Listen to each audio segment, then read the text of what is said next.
Hello everyone, today I would like to show you how to use the extend tool to zoom out on a photo on iPhone iOS 27 or later.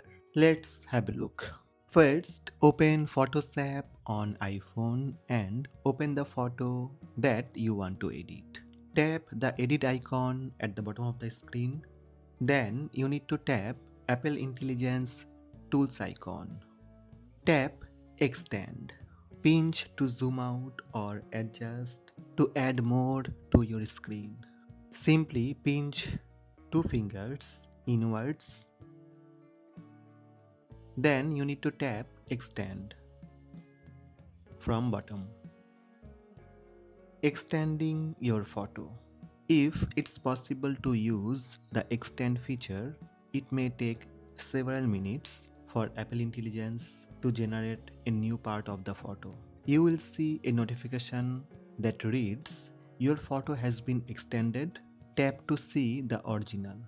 You can tap on the screen to check original. When done, tap tick sign on top right and tap done. That's it, your photo extended. So these are the steps to use extend tool to zoom out on a photo in iPhone.